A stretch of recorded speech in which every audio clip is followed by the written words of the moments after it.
Hello students, कैसे हैं आप सब। स्वागत है आपका ऑनलाइन क्लासेस में। आज हम पढ़ेंगे management process school, human relation school और कंटिजेंसी अप्रोच स्कूल क्या है। तो ये मैनेजमेंट, अलग अलग मैनेजमेंट स्कूल ऑफ थॉट्स हुआ करते थे, मैनेजमेंट स्कूल ऑफ थॉट्स। तो उनके बारे में पढ़ेंगे आज अपन। तो सबसे पहले देखते हैं कि इसका थोड़ा सा एक्सप्लेनेशन देखते हैं। Scholars and thinkers from the diverse discipline with varying backgrounds have profounded nature of management on their own ways. अलग अलग स्कॉलर्स, अलग अलग ऑथर्स, अलग अलग थिंकर्स, अलग अलग इकोनॉमिस्ट ने क्या करा, सबने अपने अपने तरीके निकाले, अपने अपने तरीके से सोचा और अपनी अपनी थ्योरीज को डेवलप करा अपने तरीके से। तो क्या हुआ, बहुत सारे number of schools of thought of management emerge हुए। तो ट्रेडिशनली क्या होता था कि मिलिट्री बेस्ड मॉडल हुआ करता था और concept of rational economic man has proved inadequate in meeting and explaining the needs of the modern commercial and industrial organization। तो जो मॉडर्न नीड्स है उनको हम पूरा नहीं कर पा रहे थे, क्योंकि सब अपने अपने अलग अलग तरीके से सोचते थे और फिर अपने नई नई थ्योरीज डेवलप करके और नए नए प्रोसेस निकाल देते थे। तो द मैनेजमेंट प्रोसेस स्कूल क्या बोलता है ये देखते हैं। तो ये कैसी अप्रोच थी जो हेनरी फ्योल ने निकाली थी। Henri Fayol is known as a father of the school. ये Henri Fayol is father of this school, management process school. तो उसने management can be better studied in terms of the process that it involves. Management कैसे हमने देखना चाहिए कि उसके अंदर क्या काम हो रहा है। तो मेजर कंट्रीब्यूटर्स इस वाले स्कूल के कौन कौन थे।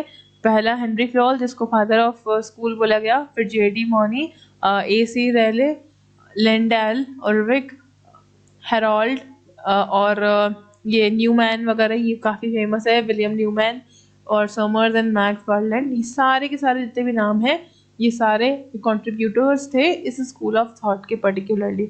Essential features of process school और ऑपरेशनल स्कूल। अब इस फीचर्स क्या थे, ये स्कूल है क्या basically.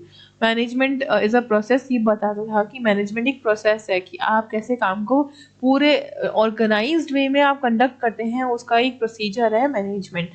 It clarifies the functions of management into the 5 broad categories। 5 broad categories कौन सी थी।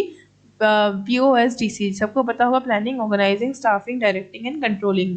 बहुत बचपन से हमने ये चीज़ पढ़ी है कि POSDC is the essence of management. ये इन 5 में डिवाइडेड होता है management. The principle of management act as a guide to manager in all the type of organisation. अब क्या होता था कि मैनेजमेंट में प्रिंसिपल्स का खास रोल हुआ करता था। कोई सी भी ऑर्गेनाइजेशन हो, principle are must to follow.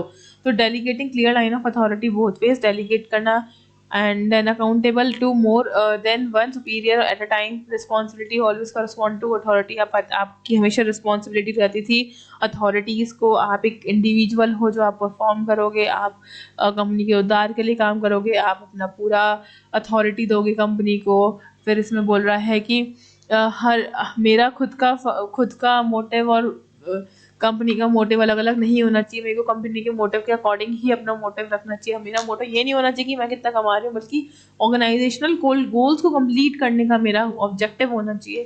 Flexibility and dynamic organisation, ठीक है, recognizes the distinctions between the different types of enterprise। अब हमें पता होना चाहिए कि अलग अलग टाइप के एंटरप्राइजेस एक दूसरे से कैसे डिफर करते हैं, कि कौन सी चीज़ किस में आती है और कौन सी चीज़ किस में नहीं आती। तो हमें डिफरेंट ऑर्गेनाइजेशन को डिफर करना आना चाहिए। हेरोल्ड कुंट्ज ने क्या बोला है, prescribes the following assumptions of the school as management is a study of the functions of managers। एक functions of manager है मैनेजमेंट एक आर्ट है। अनलाइक मेडिसिन एंड इंजीनियरिंग, हम इसको एक्सपीरियंस और के साथ अंडरस्टैंड कर सकते हैं, how to manage the things well. And totality of culture and physical and biological universe has varying effect on the managers environment functioning. ठीक है, जो भी आप काम कर रहे हो वहाँ पे क्या एनवायरनमेंट है, क्या कल्चर मिलता है, उस पर डिपेंड करता है टोटली कि आप कैसे एक्ट कर रहे हैं। Conceptual framework of management can be built through an analysis of the process of management. ठीक है, कैसे आप प्रिंसिपल्स फॉलो कर रहे हो, आपका कॉन्सेप्चुअल फ्रेमवर्क आपके दिमागी हालत पर डिपेंड करता है कि आप किस तरीके से उस प्रिंसिपल को लेके जा रहे हैं। अब लिमिटेशन क्या हुई इस स्कूल की, ये क्रिटिसिज्म क्या रहे। सबसे पहला कि management process school has no significant contribution after Fayol. Fayol के बाद में किसी ने भी उसको कंट्रीब्यूट नहीं किया, वहीं खत्म हो गया, उसी से स्टार्ट हुआ उसी भी खत्म हो गया। So-called universal principles do not always stand to test for empirical scrutiny. Universal principle हमेशा वर्क नहीं करते. यूनिवर्सल नाम है पर ये 100% वर्क नहीं करते. Operate under the dynamic condition, ये ऑपरेट नहीं कर सकते आप डायनेमिक कंडीशंस में. जो चेंजिंग एनवायरनमेंट है वहाँ पे आपको इनको अप्लाई नहीं कर सकते. School of thought is more or less disregards human element in the organization. Behaviorists have criticized this school on the ground that the disregard human factor in an organization. आगे देखते हैं. It is a criticize, और कहाँ criticize हुआ. Management principles are not universally applicable. Universally applicable नहीं है management principles, तो आप हर जगह अप्लाई नहीं कर सकते. नेक्स्ट स्कूल है द ह्यूमन बिहेवियर और रिलेशन स्कूल. अब रिलेशन स्कूल क्या है? ये the school looks organisation as people. अब ये क्या लोगों पे ध्यान देता था, वो एक्शंस पे, गोल्स पे ध्यान दिया. अब इसने क्या किया? लोगों पे ध्यान दिया. अकॉर्डिंग टू बिहेवियरल साइंस, देखो पहले स्कूल ऑफ थॉट थे, वो बहुत पुराने टाइम पे चलते थे, द स्कूल ऑफ थॉट. फिर आए बिहेवियर साइंस थ्योरी और फिर आएगी न्यू थ्योरी. तो फिर सेकंड आई बिहेवियर साइंस थ्योरी. अब इसने क्या करा? लोगों पे, इंडिविजुअल पे ध्यान देना शुरू करा कि हाँ लोग ज़रूरी हैं, लोगों की ज़रूरतें पूरी होनी चाहिए, लोगों को ऐसा एनवायरनमेंट मिलना चाहिए जहाँ पे वो कंफर्ट फील करें. इंसान के बारे में सोचना शुरू किया धीरे धीरे. ह्यूमन रिलेशंस को इम्पोर्टेंस देनी शुरू करी. तो इसका थॉट क्या था? एल्टन मेयो था जिसने ये करा था. और इसका साथ किसने दिया? रोथेसबर्गर ने एंड मैकग्रॉजर ने एंड केथ डेविस ने. इन तीनों लोगों ने इसका साथ दिया. मेन फीचर क्या था इसका? कि हमें ऑर्गेनाइजेशनल बिहेवियर पे ज़्यादा ध्यान देना है, इंटरैक्शन पे ज़्यादा ध्यान देना है instead of goals and objective. सिर्फ वही नहीं घुसा रहना, बाकी और चीज़ों को भी इंपॉर्टेंस देनी होती है. तो main content of this school confines to the existing and newly develop method. जो एग्जिस्टिंग चल रहा है वो तो अच्छे ही है, और जो नए डेवलप कर रहे हैं, जहाँ पे इंटरपर्सनल रिलेशंस की बात करी है, वो भी इसमें शामिल होने चाहिए. ह्यूमन मोटिवेशन, इंसान को मोटिवेट करो, उनके साथ कम्युनिकेट करो, उनको कंफर्ट एनवायरनमेंट दो काम करने के लिए, उनसे अच्छा ट्रीट करो, उनको अप्रिशिएशन दो. तो ये सब चीज़ों पे भी ध्यान देने के लिए एल्टन मेयो ने बोला है. लिमिटेशन क्या रहा है? कोन्स ने ये जो था कोन्स, उसने ऑब्जर्व किया कि as at like for calling the study of the human body the fields of cardiology, some researchers have challenged Elton Mayo's Hawthorne experiment. एक उसने हॉथोर्न एक्सपेरिमेंट करके बताया था, उसमें उसने डॉग की स्टडी की थी. एक पूरी स्टोरी है ये हॉथोर्न एक्सपीरियंस की. तो उसने डॉग के ऊपर एक रिसर्च करके एक ह्यूमन बिहेवियर को जस्टिफाई करने की कोशिश की थी. तो उसका एक्सपेरिमेंट बहुत सक्सेसफुल था, उसने बहुत अच्छा भी काम किया था, but it was criticised by many of researchers. Another criticism is that the human relation approach overlook the influence of the worker unions and other environmental macro factors. अब यहाँ पे स्टूडेंट यूनियन पे ज़्यादा ध्यान देने पे, बहुत ज़्यादा ध्यान दोगे तो वो भी गड़बड़ है. तो बैलेंस यहाँ क्रिएट होता हुआ नहीं दिखा था कहीं कहीं जगह पर. And finally it is argued that it is a study of management was to be confined to human relations as it would be unduly restricting the scope of the sciences. अब यहाँ पर आगे इसने बोला है कि ह्यूमन बॉडी का study करना, दैट मीन्स द कार्डियोलॉजी का स्टडी करना, तो थोड़ा डिफिकल्ट है. नेक्स्ट है कंटिजेंसी अप्रोच स्कूल. ये थोड़ा मॉडर्न था. Contingency approach is an attempt to provide something more useful to the practising manager. अभी थोड़ा सा मॉडर्न आया. कंटिजेंसी मैनेजमेंट क्या है? is concerned with the relationship between the relevant environment variables and appropriate management concept and techniques.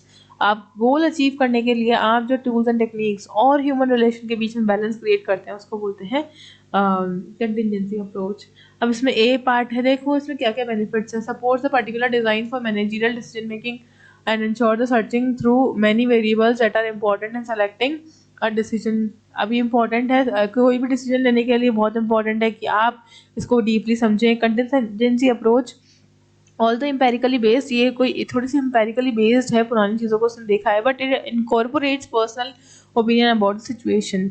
तो इसका बहुत फ़ायदा हुआ. मॉडर्न टेक्नोलॉजी, मॉडर्न चीज़ों में काफ़ी फ़ायदा हुआ. Contingency approach points out the various department in a single organisation. एक ही ऑर्गेनाइजेशन के बहुत सारे डिपार्टमेंट को गोल्स पूरा करने के लिए काम में आया. ब्यूरोक्रेसी को opposed to a strictly bureaucratic system. मतलब कि ब्यूरोक्रेसी का मतलब क्या होता है? नौकर चाकरी. मतलब इंसान को नौकर की तरह ट्रीट करने के अपोज में इन्होंने बोला और काफ़ी सुधार लेकर आए पर्सनल रिलेशंस के अंदर।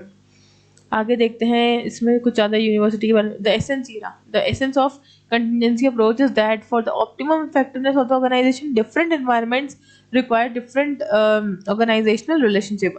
अगर आपको सक्सेसफुल होना है तो हर ऑर्गेनाइजेशन को हर डिफरेंट एनवायरनमेंट की ज़रूरत होती है और उस एनवायरनमेंट में कैसे डील करना है वो मैनेजमेंट को देखना बहुत ज़रूरी होता है।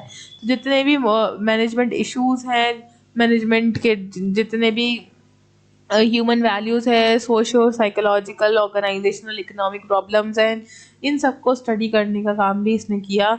तो ये बहुत अच्छा सामने आया ये वाला school of thought. Management problems can not be viewed only from an exclusive angle which are advocates of different schools have tried to. Doctor Asthana observes, ये एक डॉक्टर आस्थाना है, उसने क्या ऑब्जर्व किया, it is apparent that each one of we had trying to peep into the manager's cabin with lenses colored by his own specific training in one exclusive discipline। हम हर जना क्या करता है, ट्राई करता है कि मैनेजर की आंखों से देखे, उसी का जैसा बने, उसी का जैसा काम करे। and each one got a different profile of the manager and variety of separate images from the managerial। हर एक जना अलग दिखता है, अलग होता है, अलग काम करता है और अलग तरीके से एक ऑर्गेनाइजेशन को कंट्रीब्यूट करता है। तो ऐसा उसने बोला है। तो आई होप ये तीनों स्कूल्स आपको समझ में आ गए होंगे, एकदम पुराना, बीच का एंड मॉडर्न, तीनों आपको समझ में आ गए होंगे। Thank you so much.